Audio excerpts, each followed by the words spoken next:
Nous sommes mercredi, merci de votre présence. Bienvenue à notre grande édition que j'ai le plaisir de vous présenter. Samedi passé, le gouvernement Django Sissoko a été légèrement réaménagé. Un réaménagement qui, selon le président de la République par intérim, Django Traoré, répond à un souci d'efficacité et d'efficience. Il a rappelé les deux missions essentielles assignées au gouvernement. Nous l'écoutons. Monsieur le Premier ministre, chef du gouvernement, mesdames et messieurs les ministres, le gouvernement nommé en décembre 2012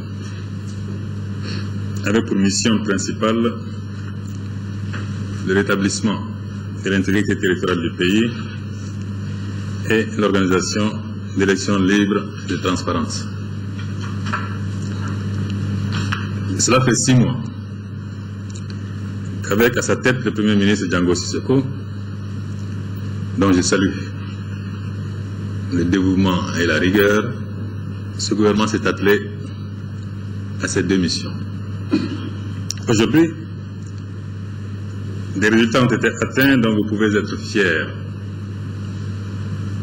Le pays est libéré, l'intégrité territoriale est rétablie, l'accord préliminaire à l'élection présidentielle et au pourparlers inclusif de paix pour le Mali, signé à Ouagadougou le 18 juin 2013, ouvre la voie à un véritable dialogue inclusif et à la réconciliation nationale dans la justice et dans l'équité. C'est un grand pas dans la bonne direction.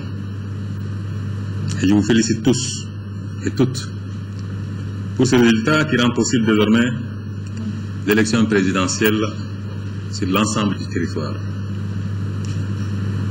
Le gouvernement s'est aussi totalement mobilisé pour la conférence internationale des donateurs tenue à Bruxelles le 15 mai dernier et au cours de laquelle divers bailleurs de fonds et partenaires du Mali ont décidé de mettre à la disposition de notre pays d'importants fonds pour faire face à l'urgence humanitaire et poser les jalons de la reconstruction du pays. S'agissant des opérations de sécurisation et de stabilisation du Nord, elles ont progressé dans les régions de Gao, Mopti, Tombouctou et Kidal. Ainsi, un chemin colossal a été parcouru pour sortir notre pays de la crise. Mais des défis de taille restent à relever avant la fin de la période de transition, dont celui de la bonne organisation du premier tour de l'élection présidentielle à la date du 28 juillet. Comme vous le savez, j'ai décidé de consulter les forces vives du pays au sujet du nord du Mali, bien sûr, et de l'élection présidentielle. Les échanges se déroulent normalement et à ce stade, je peux vous dire que concernant le Nord, le travail accompli a été salué par tous. Mais le récent accord préliminaire de Ouagadougou demande à être expliqué davantage, en ceci qu'il s'agit d'un accord qui a pour objectif premier d'identifier les forces éligibles au dialogue, c'est-à-dire toutes celles qui s'engagent à respecter l'intégrité territoriale et la laïcité de l'État et qui, le cas échéant, acceptent d'être désarmées. Quant à la commission dialogue et réconciliation, elle peut maintenant commencer véritablement son travail de réconciliation des cœurs et des esprits sur l'ensemble du territoire national. Concernant le processus électoral, les échanges avec les forces politiques m'amènent à constater de grands besoins de clarification et d'information de la part des institutions impliquées dans l'organisation des élections. Monsieur le Premier ministre, en tant que chef du gouvernement, je vous demanderai de me faire sans délai un rapport sur l'état exact des préparations de l'élection présidentielle. Mesdames et Messieurs les ministres, mobiliser les engagements financiers annoncés à Bruxelles, poursuivre la sécurisation du pays, surtout dans les régions du Nord, et prendre toutes les dispositions nécessaires à la tenue de l'élection présidentielle sont des défis urgents. C'est pour faire face à ces défis que, sur proposition du Premier ministre, j'ai accédé à sa proposition de réaménager le gouvernement. J'en ai donc pris la décision le samedi 22 juin 2013. Le ministère de l'économie, des finances et du budget a été restructuré, de même que le ministère de l'action humanitaire, de la solidarité et des personnes âgées. Il est ainsi créé un ministère de l'économie et de l'action humanitaire pour assurer une programmation aussi exacte que possible de tous les projets et programmes de développement. Le ministère du Développement social, de la solidarité et des personnes âgées retrouve sa vocation initiale, en particulier en ces moments où tous nos mécanismes de solidarité sont requis pour faciliter le retour de la normalité, notamment dans les zones que la guerre a affectées. Même s'il a surpris plus d'un, cet aménagement répond à un souci d'efficacité et d'efficience, autant le renforcement de la cohésion et la solidarité gouvernementale. J'attends alors du nouveau département de l'économie et de l'action humanitaire, ainsi que de celui des finances, un soutien décisif à la mission des acteurs chargés de sécuriser et de stabiliser le pays, d'une part, et d'organiser les élections, d'autre part. J'ai demandé au Premier ministre, qui recevait hier les ministres concernés par le réaménagement, d'examiner avec eux les mesures à mettre immédiatement en œuvre dans le cadre du programme gouvernemental et des urgences signalées. Le Premier ministre m'a fait le point de ces rencontres et je me réjouis de ce que les ministres concernés se soient engagés à jouer pleinement le rôle au sein de l'équipe gouvernementale et à s'investir sans réserve pour la réalisation des objectifs qui mobilisent toutes les énergies du gouvernement. En saluant le Premier ministre et l'ensemble du gouvernement pour le travail précédemment accompli, je vous encourage à poursuivre avec la même détermination, la même efficacité, le même engagement au service du peuple du Mali et pour l'intérêt duquel je resterai particulièrement vigilant. Merci pour votre attention et que le Tout-Puissant vous accompagne. Et nous allons rester avec le président de la République par intérim qui a présidé aujourd'hui, mercredi, le Conseil des ministres. Ibrahima Djombeli à mes côtés sur ce plateau. Bonsoir Ibrahima. Bonsoir Nyanya Aliou Traoré. Bonsoir. Donc le contenu du Conseil. Tout à fait Nyanya. Mesdames et messieurs, bonsoir. Chapitre mesures réglementaires. Et sous le rapport du ministre des Finances, le Conseil des ministres a adopté un projet de décret portant approbation du marché relatif aux travaux de reconversion à maîtrise totale de l'eau du casier Tchenkonou dans le cadre du projet d'appui au développement rural de Tchenkonou et Tamani Pader TKT l'eau numéro 2.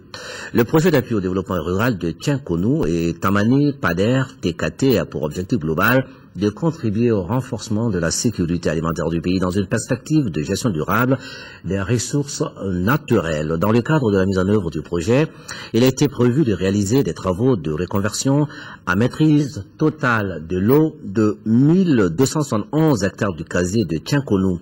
Les travaux comportent la construction des réseaux d'irrigation comprenant des canaux primaires, secondaires et tertiaires, la construction des ouvrages hydrauliques, des réseaux d'irrigation et de drainage, l'aménagement parcellaire et la préparation des sols sur 1271 hectares, la construction d'une station d'exor en extrémité aval du collecteur. Le marché d'exécution des travaux soumis à l'approbation du Conseil des ministres est attribué après appel d'offres à l'entreprise Cogeb International pour un montant de 7 milliards 62 millions de francs CFA environ et un délai d'exécution de 19 mois hors saison des pluies. Le financement est assuré par la Banque islamique de développement BID. Sur le rapport du ministre de la Défense et des anciens combattants, le Conseil des ministres a adopté un projet de décret portant institution d'une prime de risque au profit des personnels des forces armées. Le métier des armes comporte des risques susceptibles d'affecter l'intégrité physique ou morale des militaires. Cette réalité constitue le fondement des dispositions du statut général des militaires qui prévoit que les militaires peuvent bénéficier d'indemnités allouées en raison des risques encourus. Cependant, un état des lieux effectué au lendemain des événements de mars 2012 a révélé des disparités entre les différents corps de l'armée concernant le bénéfice des primes de risque. Le présent projet de décret portant institution d'une prime de risque au profit des personnels militaires des forces armées vise à corriger cette situation. Il accorde au personnel militaire une prime de risque dont le taux est uniformément fixé à 15% de la solde indiciaire. Sur le rapport du ministre de l'Équipement et des Transports, le Conseil des ministres a adopté un projet de décret fixant les catégories, les modalités de recouvrement et de répartition des redevances aéronautiques et météorologiques. Les prestations des services publics en matière d'aviation civile et de météorologie donnent lieu à un paiement de redevances appelées redevances aéronautiques et météorologiques.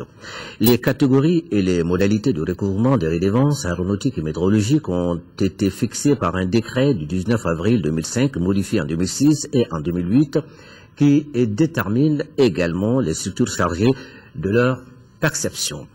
Avec la création de l'Agence nationale de la météorologie, Mali Météo, en 2012, il est apparu nécessaire de revoir le décret de 2005 afin de permettre à cette structure de percevoir les redevances dues pour prestation des services météorologiques et qui sont destinées à son fonctionnement.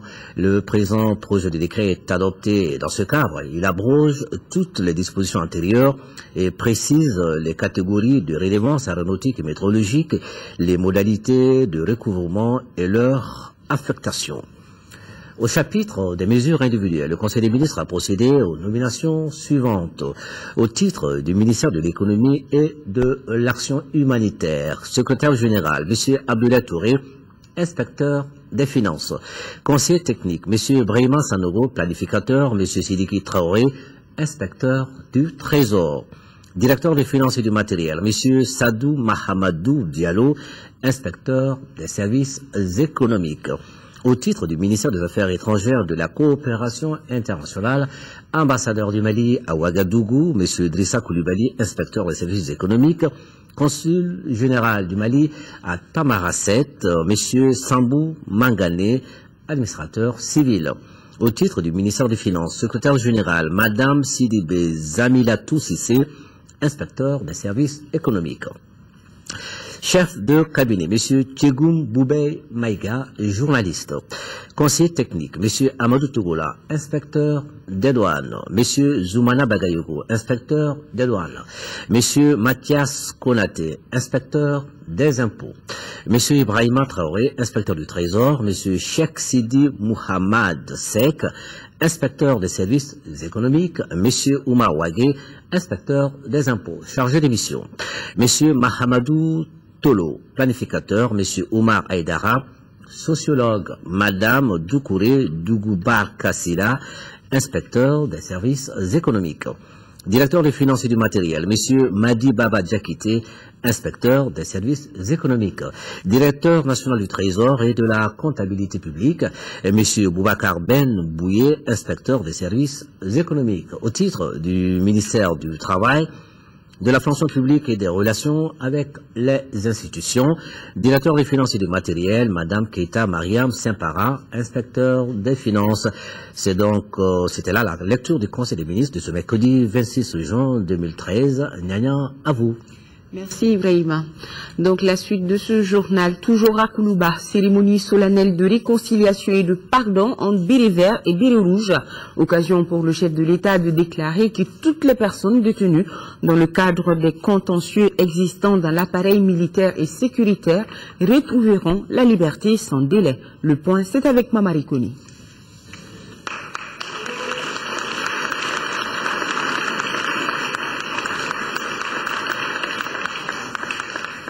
Une poignée de main pour sceller la paix et la cohésion. Les bérets verts et les bérets rouges fument enfin le calumet de la paix. Cette cérémonie de réconciliation et de pardon met fin à la période de méfiance entre ces deux corps de notre armée. Je vous ai appelé pour que nous nous donnions la main.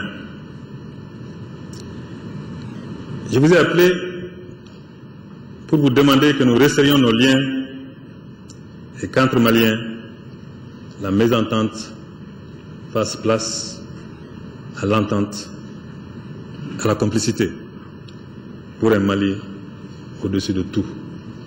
Un Mali plus grand que nous tous, un Mali plus grand que nous toutes. Cette cérémonie traduit, si besoin en était, l'attachement permanent et inconditionnel des autorités au bien-être et à la cohésion entre les différents corps de l'armée nationale.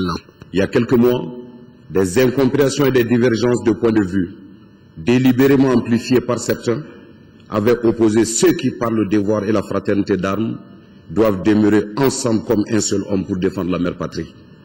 En ce jour, mercredi 26 juin de l'an 2013, nous, femmes et hommes en uniforme, sans exception aucune, dans le souci de rassurer le peuple que cela n'était qu'un incident de parcours, avons voulu, à la faveur de la présente cérémonie, souhaiter demander pardon à l'ensemble des Maliens.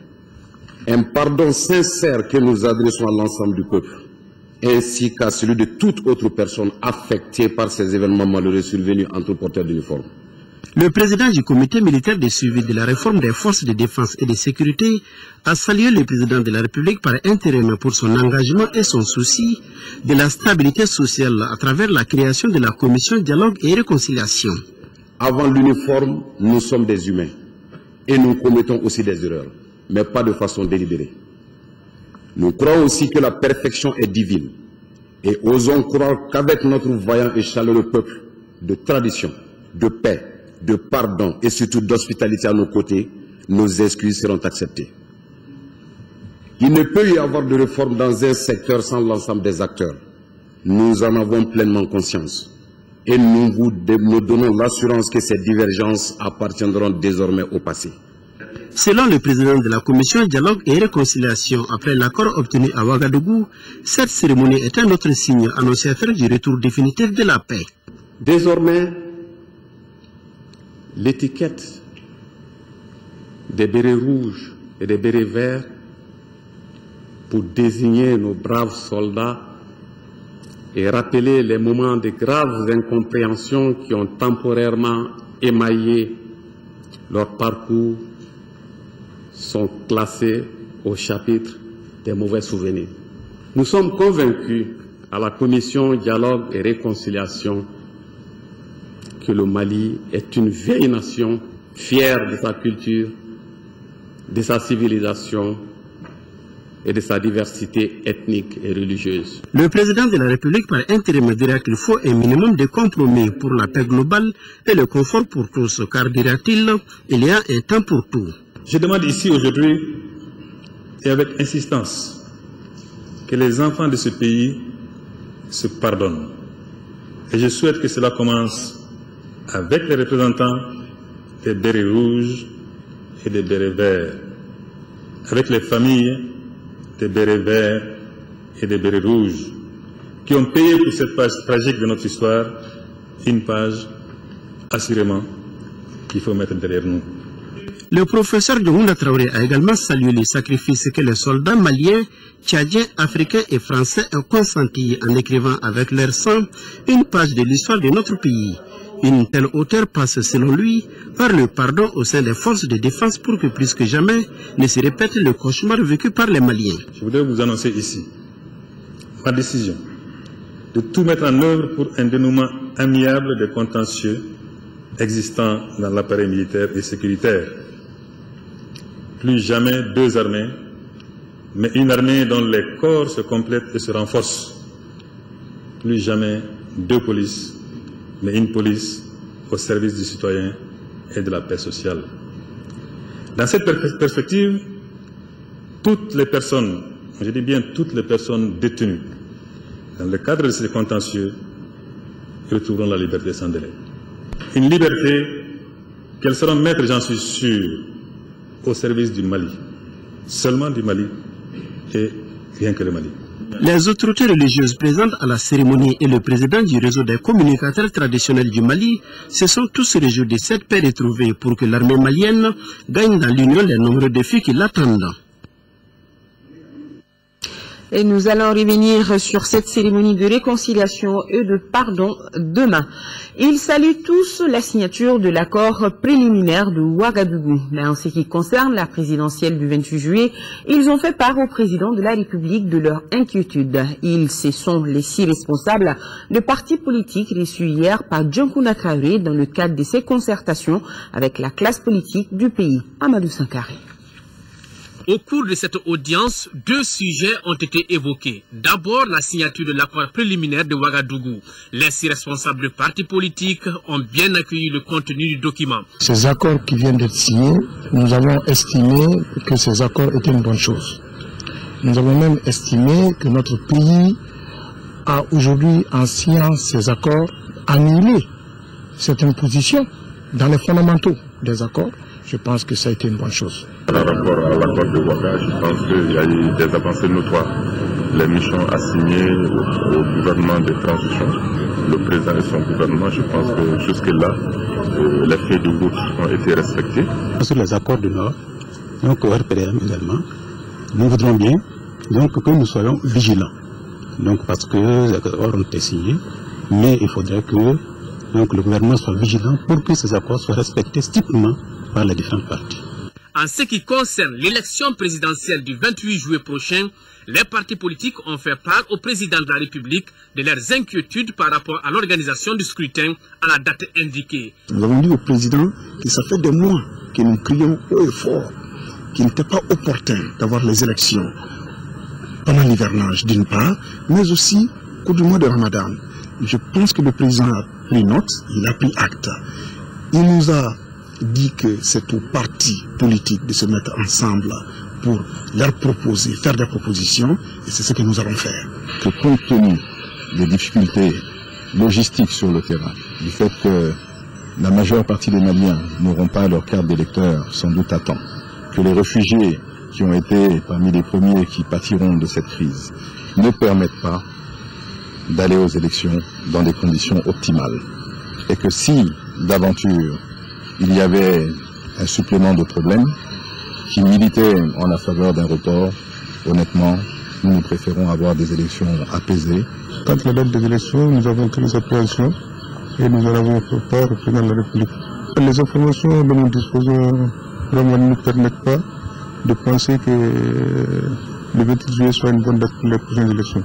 En tout cas, aujourd'hui, plusieurs candidats à cette présidentielle se sont déjà fait connaître et la date limite pour le dépôt des candidatures est fixée au 28 juin. Le Premier ministre a organisé hier soir un dîner à l'intention des participants du séminaire international d'échange d'expériences sur le contentieux électoral, occasion pour le chef du gouvernement d'échanger, de partager avec ses invités certaines préoccupations de l'heure dans notre pays. Il faut rappeler que le séminaire international d'échange d'expériences sur le contentieux électoral qui s'est achevé dans notre capitale reste une étape importante dans la préparation des élections générales de 2013. Voilà. Le Premier ministre, à l'intention des participants du séminaire international d'échange d'expériences sur le contentieux électoral. Et ce communiqué, le président de l'Assemblée nationale porte à la connaissance des honorables députés qu'une séance plénière de la session ordinaire en cours se tiendra le jeudi 27 juin 2013 et jour suivant, s'il y a lieu, à partir de 10 heures, dans la salle de délibération Modibo Keïta. Le projet d'ordre du jour porte sur des questions orales adressées à Monsieur le ministre de l'administration territoriale et des collectivités locales, des délibérations sur les demandes de levée de l'immunité parlementaire, des délibérations sur des projets de loi intéressant la vie de la nation, des communications et la séance est publique. Et ce taux de communiqué, la salle de réunion du ministère des Maliens de l'extérieur et de l'intégration africaine a abrité mardi dernier la cérémonie de passation entre Maître Demba Traoré et Marempa Samoura. Les activités de la première conférence des parties à la convention de Bamako se poursuivent. Une convention qui date de 91. Notons que la rencontre vise l'interdiction effective de l'importation en Afrique de déchets dangereux pour la santé. Il s'agit aussi de contrôler les mouvements transfrontaliers pour une bonne gestion des déchets produits en Afrique. Adama Kodjo, reportage. Avec l'organisation de cette conférence des parties, c'est un palier supplémentaire qui vient d'être franchi dans la lutte contre les déchets dangereux pour la santé. Premier du genre, cette conférence des parties est la concrétisation de la convention de Bamako qui est en vigueur depuis 1998. La convention a pour but d'interdire l'importation de tous les déchets dangereux et radioactifs vers le continent africain. Tout n'est pas un problème de se réunir, tout est par contre un problème d'être efficace sur le terrain pour mettre en œuvre les décisions politiques prises ici à Bamako. Si nous arrivons à faire cela, il va sans dire que nous verrons en Afrique et dans le monde les impacts de la convention de Bamako. Pour la protection environnementale et humanitaire, la Suisse se dit engagée aux côtés des pays africains. C'est pourquoi Berne a accepté de financer la rencontre de Bamako. La Suisse s'engage pour la rapide entrée en vigueur de l'amendement en soutenant la ratification des pays en développement. La Suisse soutient aussi le processus global qui vise à améliorer les normes applicables aux pratiques de gestion des déchets dangereux, afin qu'elles soient mises en œuvre au niveau régional. Protéger la santé de nos populations et notre environnement, telle est la première composante de la Convention de Bamako sur l'interdiction d'importer en Afrique des déchets dangereux, le contrôle des mouvements transfrontaliers et la gestion des déchets dangereux produits en Afrique. Les autres composantes programmatiques n'en sont pas moins importantes. Une convention n'existe que par son application. La mondialisation et la croissance économique seront accompagnées, si nous nous prenons garde, d'une augmentation de la circulation des déchets dangereux, voire toxiques, ainsi que de leurs mouvements transfrontaliers avec des risques associés sur l'environnement et la santé humaine. Le Mali a signé et ratifié les conventions de Bâle et de Bamako portant sur les mouvements transfrontières de déchets dangereux.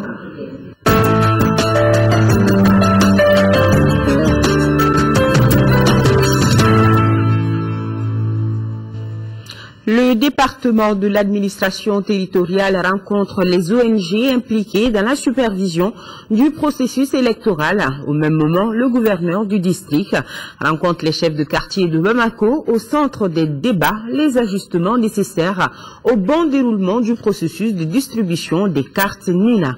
Aoussine Touré a suivi les débats, son compte rendu.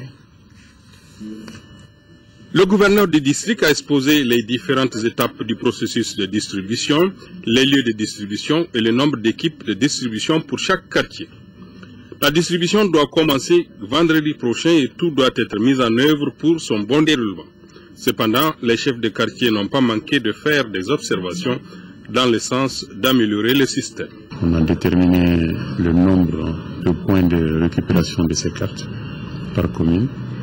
On a déterminé les horaires, on a déterminé la mentalité qu'il faudrait pour que chacun puisse avoir sa carte à temps et pouvoir voter. Nous avons constaté qu'il y a un problème de distance. Ça veut dire les lieux de distribution des cartes, nous avons constaté une école, un quartier. Certains, pour retirer leurs cartes, vont parcourir au moins 3 à 4 km. Avec les ONG impliquées dans le processus d'observation du processus électoral, il a également été question de partage d'informations à ce stade clé du processus qu'est la révision et la distribution. Nous sommes là quand même pour planifier comment est-ce qu'on va mener nos activités là-bas, parce qu'on n'a pas commencé d'abord à travailler sur les 10 projets. Donc vraiment, on s'attend à un accompagnement de toutes les parties pour la réussite de ces élections-là, surtout conformément à l'idée même des accords qui ont été signés à Ouagadougou. Nous intervenons au niveau de 2 régions du Mali, à savoir la région de Tombouctou dans le cercle d'Iré et la région de Kaï dans le cercle de Baflabé. Nos équipes sont déjà sur le terrain et ont déjà entamé la sensibilisation à travers des relais communautaires et en utilisant aussi les médias. Une phase est en train d'être achevée, ça c'est la phase d'établissement des listes électorales. Et maintenant on va rentrer dans la phase active de distribution des cartes NINA et pour l'accompagnement bénéfique des organisations de la société civile qui ont bénéficié de ce financement. Donc le ministère a voulu leur donner les orientations et leurs attentes par rapport au travail qui doit se faire sur le terrain. Une trentaine d'associations vont bénéficier de l'appui du projet d'appui au processus électoral au Mali. Leur contribution ainsi que celle des chefs de quartier sera déterminante dans la réussite du processus électoral. Et le ministre de l'administration territoriale invite les représentants des partis politiques à la réunion de la commission de suivi du processus électoral prévu le jeudi 27 juin 2013 à 15 h au gouvernorat du district. L'ordre du jour portera sur l'état des préparatifs des élections. Je suis candidat et je suis prêt à gouverner. Ces propos sont du président du Congrès national d'initiative démocratique SNID Faso Iriwaton. Maître Muntaratal officialise ainsi sa candidature à l'élection présidentielle du 28 juillet prochain. C'était ce matin au cours d'une conférence de presse au siège du parti. Bourama Traoré, reportage. Le président du Congrès national d'initiative démocratique, Maître Muntaratal, rencontre la presse. Acte 1, annoncer officiellement sa candidature à la présidence de la République. Je suis candidat à la présidence de la République et j'ajoute, je suis prêt à gouverner. À tous ceux qui rêvent d'un autre Mali et qui ont connu des déceptions. À ceux qui n'ont pas encore franchi le pas qui sépare le rêve de l'action. Je lance un appel solennel. Réalisons ensemble notre rêve commun, un Mali où il fait bon vivre. Acte 2. Le candidat du SNID Faso Iriwaton présente son programme de société, lequel met au centre de tout l'homme. Le programme est conçu pour relever 6 défis majeurs, dont la reconstruction de l'économie nationale et l'amélioration de l'architecture militaire. L'essentiel de nos efforts tendront à satisfaire la demande sociale. Ainsi la santé, l'éducation, l'accès à l'eau, à l'électricité, au téléphone moins cher, à l'information, aux infrastructures pour le transport et l'habitat seront considérés comme les plus productifs des investissements. Pour le bien-être des Maliens, les candidats du SNID Faso Iriwaton croient à l'union dans la diversité, d'où le slogan « Rassemblons-nous pour construire un nouveau Mali » avec comme socle la transparence. Je vais dire quoi? Chacun d'entre nous doit passer au scanner politique. Faisons du scanner politique notre baromètre pour cette élection. Vous devez savoir tout de nous tous. Troisième et dernier acte de cette conférence de presse, la présentation du directeur de campagne du candidat du SNID Faso Iriwaton. Il s'agit de Moussa Oumarou Diawara, membre du comité directeur et député à l'Assemblée nationale. Le Parti pour l'action civique et patriotique PACP et le parti La Convergence pour le développement du Mali viennent de signer une plateforme d'alliance en vue des prochaines élections et pour des actions communes conformes à leurs aspirations basées sur l'alternance politique. Mamadou Doumbia, les détails. Le Parti pour l'action civique et patriotique et le Parti de la Convergence pour le développement du Mali, CODEM, ont signé une plateforme commune au siège du PACP. Cette alliance vient en prélude aux élections présidentielles et législatives de juillet prochain. Les partis si nommés décident d'unir leurs forces dans une plateforme d'alliance politique. La plateforme porte sur la mise en commun des intelligences et des moyens des partis qui la composent en vue de conquérir et d'exercer ensemble le pouvoir. Motif essentiel de cette alliance, Les deux présidents de ces partis respectifs, Yessa Maké et Ousmane Amion Guindo, reconnaissent avoir des points de vue similaires pour une alternance politique qu'ils jugent possible au Mali. Pour les élections présidentielles, chaque parti présentera son candidat. En cas de second tour, tous soutiendront un seul candidat. Le contenu de cette plateforme prend effet à partir de sa date de signature. Et Dakar abrite depuis hier une réunion sur l'inclusion et le processus de négociation au Mali et l'approche JAR de la négociation. La rencontre de Dakar a pour objectif donc de faciliter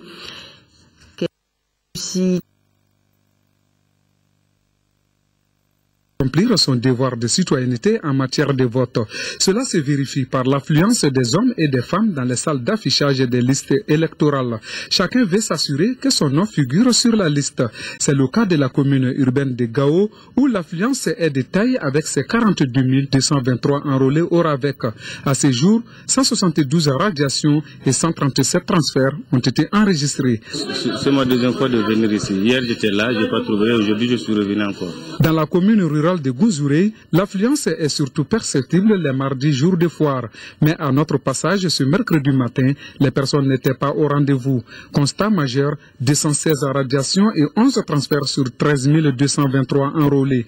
À Gouzouré comme à Gao, les problèmes restent identiques. Au moment du RAVEC, on a fait comprendre à certains que même si tu es enrôlé par exemple à Bamako, ton nom va apparaître par exemple à Wabaria si tu le signales à l'agent. Les difficultés, on n'en a pas assez, excepté des gens qui se sont enrôlés, mais qui, à leur grande surprise, ils ne voient pas leur nom sur les fiches. Je crois qu'on ne vient pas voir son nom pour le voir. On vient le voir pour se mettre en bonne position et d'accomplir son devoir civique. La prochaine étape consiste au retrait des cartes Nina qui débute en principe le 28 juin 2013. Tout le processus se déroule sous haute surveillance.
Là, tout est en ordre maintenant. Toutes nos excuses pour cette brusque interruption de nos programmes due à une panne d'électricité au niveau de la maison de la radio ici à Bonzola.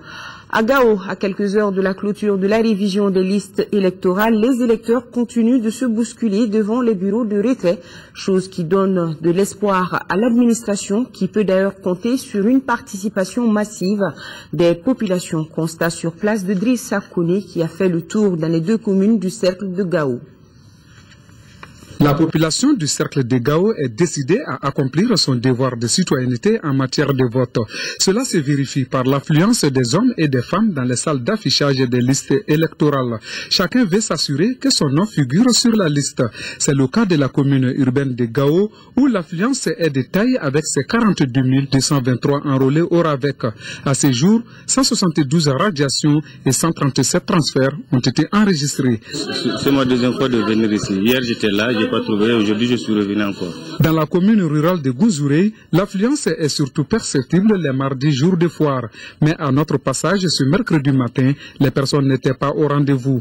Constat majeur, 216 radiations et 11 transferts sur 13 223 enrôlés.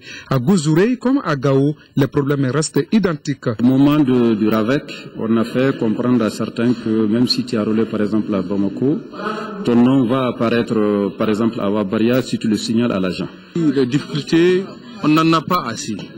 Excepté des gens qui se sont enrôlés, mais qui, à leur grande surprise, ils ne voient pas leur nom sur les fiches. Je crois qu'on ne vient pas voir son nom pour le voir. On vient le voir pour se mettre en bonne position et d'accomplir son devoir civique. La prochaine étape consiste au retrait des cartes NINA qui débute en principe le 28 juin 2013. Tout le processus s'est déroulé sous haute surveillance des forces de défense et de sécurité du Mali, de la MISMA et de l'opération Serval. Ouverture ce matin de l'atelier de formation sur la couverture médiatique des élections, une initiative de la Fédération internationale des journalistes et l'UNAJOM en collaboration avec l'UNESCO. Rachel Tessougué, reportage.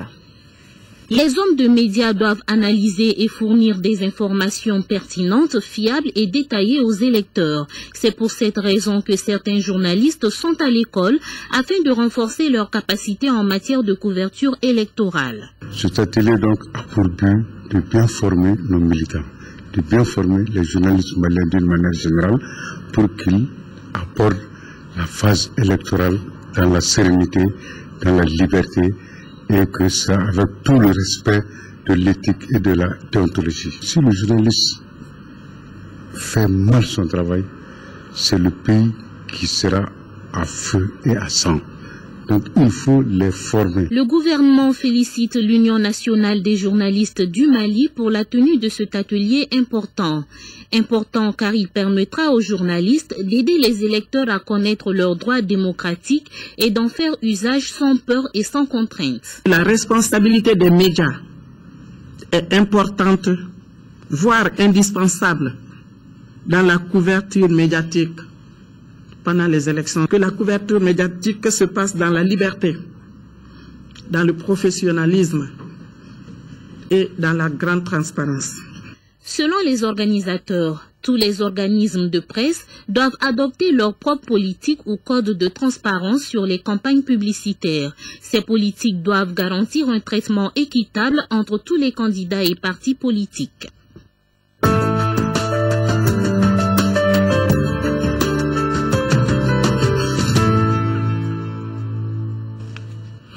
La première dame du Mali vient de boucler son périple américain par l'étape de Washington avant de quitter la capitale fédérale américaine. Madame Traoré Mintou Doucouré a procédé à la signature d'un partenariat avec Islamic Relief USA, l'ONG caritative américaine, met ainsi à la disposition de l'association ADAP Mali un don de matériel médicaux d'une valeur de plus de 120 millions de francs CFA. Pour les détails, nous retrouvons Salif Sanogo depuis Washington. Dans son combat pour le bien-être des Maliens, notamment les enfants et les femmes, l'épouse du président de la République par intérim vient de sceller un partenariat gagnant-gagnant avec l'ONG Islamic Relief USA. L'organisation caritative met ainsi à la disposition de l'association ADAP Mali, dirigée par Mme Traoré Mintou Doucouré, un important lot de matériel médicaux. Le don d'une valeur de 120 millions de francs CFA est destiné à renforcer la capacité de certaines unités sanitaires du pays. Le directeur exécutif d'Islamic Relief USA, le Dr Abed Ayoub, a signalé que son organisme prendra en charge tous les frais d'envoi de ce matériel qui devrait arriver à Bamako dans un mois. En plus de ce don, ils entendent envoyer également, dans les semaines à venir, un important lot de médicaments répondant aux normes internationales et devant être distribués gratuitement. Un geste qui a été fortement apprécié par Mme Traoré Mintou Doucouré. Elle a souhaité que ce nouveau partenariat puisse aller encore plus loin et que d'autres actions puissent rapidement suivre. Mobilisation des élus locaux pour soutenir leurs homologues détenus. L'Association des municipalités du Mali, en collaboration avec l'Association des collectivités du Mali, a organisé aujourd'hui une rencontre sur la situation de ces maires détenus. Les précisions avec Moussokoura Kounati. Depuis un certain temps, les élus communaux font l'objet d'interpellations ou d'incarcérations. L'Association des municipalités du Mali a voulu rompre le silence par rapport à cette situation en organisant la présente rencontre. L'objectif est de débattre le problème afin de dégager les voies et moyens permettant à leurs homologues détenus de recouvrer la liberté provisoire conformément à la loi en vigueur au Mali. Après 3 heures de débat houleux, parfois passionnants, les participants ont qualifié la situation de préoccupante en cette veille des élections. Ils pensent qu'il urge d'agir pour trouver un dénouement heureux au problème. Nous nous sommes mis d'accord que nous devrons saisir nos autorités politiques. La première, c'est le premier magistrat du pays, le président de la République, président du Conseil supérieur de la magistrature, et ensuite nos responsables politiques, c'est-à-dire tous les maires appartenant aux partis politiques. Donc nos dirigeants politiques seront également saisis par écrit pour pouvoir mobiliser leur solidarité à l'endroit de toutes les actions que nous menons pour la libération de nos collègues. La rencontre a rassemblé les élus communaux de Bamako et Kati. Sur l'ensemble du territoire national, 5 maires dont celui du district de Bamako sont aujourd'hui sous contrôle judiciaire. Le directeur général du budget informe les fonctionnaires et contractuels des collectivités territoriales des régions de Tombouctou, Gao et Kidal, payés sur le budget d'État et sur billettage, que 2 pôles sont retenus pour le paiement de leur salaire du mois de juin 2013. Pôle de Bamako pour les travailleurs déplacés des 3 régions à Bamako et environ. Au niveau du pôle de Bamako, les paiements se feront les jeudis 27 et vendredi 28 juin 2013 à partir de 9h au lycée Askia Mohamed de Bamako pour les 3 régions du Nord. Pôle de Mopti pour les travailleurs restés dans les 3 régions et ceux déplacés à Mopti et environ. Au niveau du pôle de Mopti, les paiements se feront les lundis 1er, mardi 2, mercredi 3, jeudi 4 et vendredi 5 juillet 2013 à partir de 9h au gouvernorat de Mopti pour les 3 régions du Nord. La 5e édition du Forum Dialogue Islamo-Chrétien se tiendra les 29 et 30 juin prochains au Centre international de conférence de Bamako. 23 pays prendront part à ce forum. Pour mieux informer l'opinion nationale et internationale, l'Association malienne pour la paix et le salut a organisé cet après-midi une conférence de presse à son siège à Torokorobrou.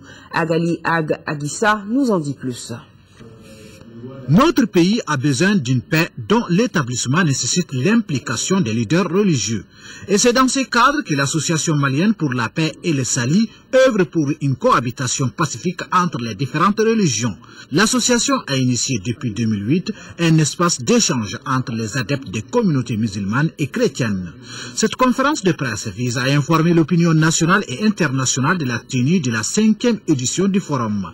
Les préoccupations sont diverses et multiples. Le thème de cette année est de promouvoir les valeurs et éthiques spirituelles communes aux communautés musulmanes et chrétiennes du Mali et d'Afrique, défis et perspectives.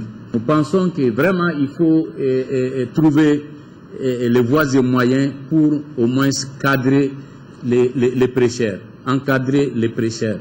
Il faut que l'État arrive à cadrer aussi les lieux de culte. Chacun s'élève un jour pour créer une mosquée. On veut aussi parler de la réconciliation nationale. Les représentants de plusieurs pays prendront part à cette rencontre présidée par le président de la République par intérim. Des bénédictions ont été faites pour le renforcement du dialogue islamo-chrétien. Plus de 6 millions d'euros, c'est la somme déboursée par l'ambassade du Royaume des Pays-Bas pour le financement d'un programme de formation dénommé Insertion dans le bassin du Niger, Fibani Mali. Il sera destiné aux régions de Koulikoro et de Ségou afin d'améliorer les revenus des producteurs de ces localités. Ousmane Koïta, compte rendu. Ce nouveau programme de formation Insertion dans le bassin du Niger Fibani Mali se veut un outil d'amélioration des revenus des producteurs agricoles des zones de Koulikoro et Ségou. Ce programme entend aboutir à cet objectif à travers la formation Insertion agricole rurale performante et adaptée aux besoins du marché.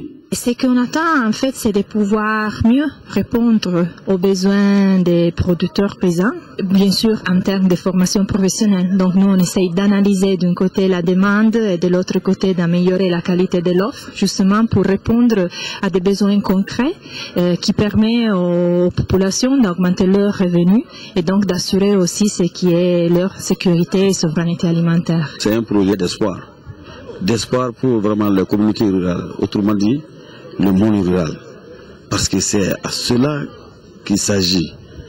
Alors essayer de faire tout pour que vraiment le revenu, alors vraiment des populations puisse être un revenu stable. Ce programme est financé à hauteur de 6 100 000 euros par l'ambassade du Royaume des Pays-Bas, dont la mise en œuvre est assurée par Suisse Contact Mali.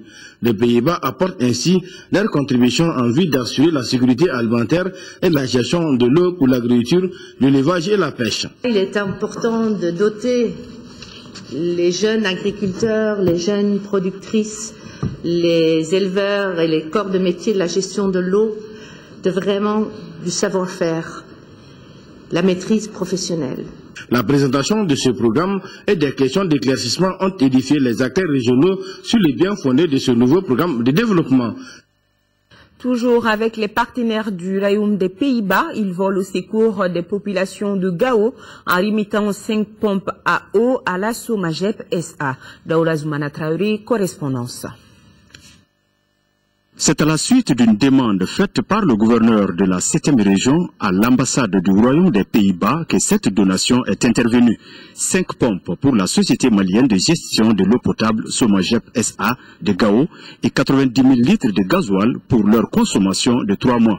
De quoi est réjouir le chef de l'exécutif régional. En effet, la crise d'eau de la cité des Askia a attiré l'attention des missions internationales et nationales de passage. C'est dans ce cadre qu'il convient de féliciter et de louer la réponse diligente de Madame l'ambassadeur des Pays-Bas au Mali. Ce geste est salué également par la population qui ressent en longueur de journée le manque d'eau et d'électricité. Ces 5 pompes vont nous rendre un grand service parce que ça va nous permettre d'assurer une continuité de service. Si je dis continuité de service, la fourniture irrégulière de l'eau. Désormais, les pannes de nos pompes ne seront plus senties par la population parce qu'on n'avait pas de pompes de secours. C'est pourquoi les pannes dernières ont été senties par la population. Toute la population espère avoir de l'eau à flot dès l'installation de ces pompes.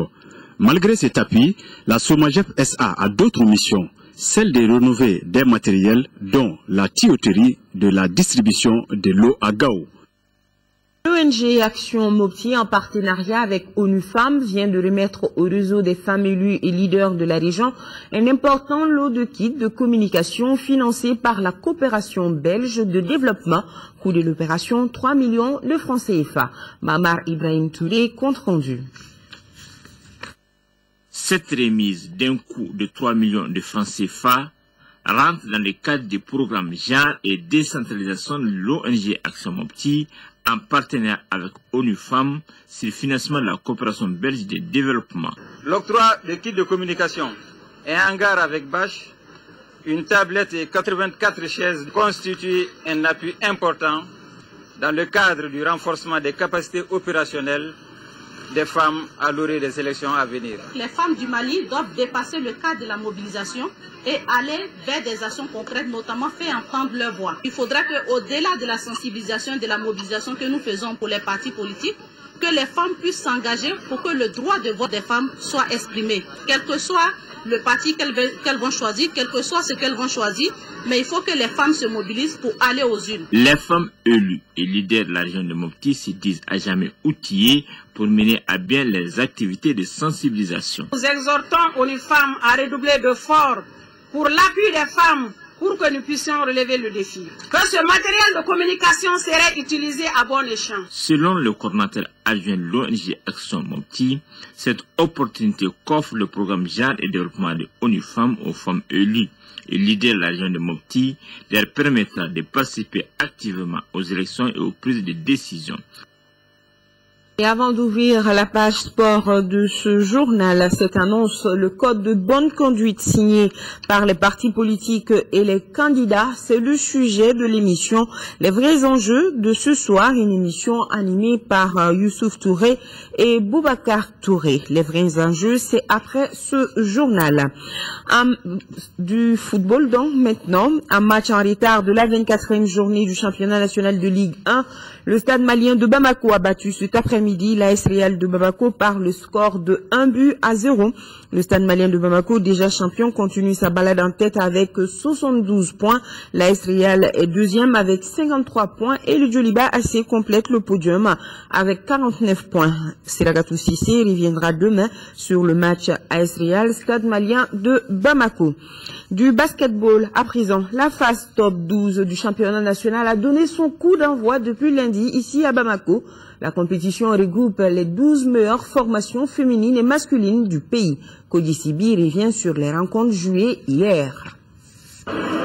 D'abord, 2 rencontres d'âmes ont marqué la journée d'hier. Surtout le match au sommet entre le stade malien de Bamako en bleu et l'USFAS. Les habitués à la victoire du stade malien ne connaissent pas la réussite. En plus, elles ont affaire à une équipe isfacienne sous la houlette d'Amina Sinenta qui gagne en confiance. Les jaunes poussent les bleus à courir derrière le score. Le stade malien obtient tout de même les prolongations dans les dernières secondes. Les isfaciennes ne paniquent pas dans les 5 minutes additionnelles et l'emportent 79-72. L'autre rencontre des dames a opposé l'AS Real en blanc et l'AS Commune 1. De par leur performance, les communards ont montré que le travail à la base finit toujours par payer. Les prodiges du coach Si font jeu égal avec le Real pendant un bon moment avant de céder dans les dernières minutes. L'AS Real, amené par Mbama Kankanouté, s'impose 52-35. Chez les hommes, le match le plus fou auquel le public a eu droit est le choc AS Police en jaune, stade malien de Bamako. Les jaunes de l'AS Police n'ont pas la faveur des pronostics. Pourtant, ils déroulent devant les bleus du stade malien en panne d'inspiration en défense. Les policiers ont plus 30 à la mi-temps. Le stade malien a beau forcer la décision sous la houlette de son Camerounais, l'AS Police avait pris un avantage conséquent pour être à l'abri. Score final 65-54 en faveur de l'AS Police. Point final à ce journal. Merci de votre aimable attention. Et une fois toutes nos excuses pour l'interruption intervenue de cette édition du AMD de la radio. Je serai là demain pour la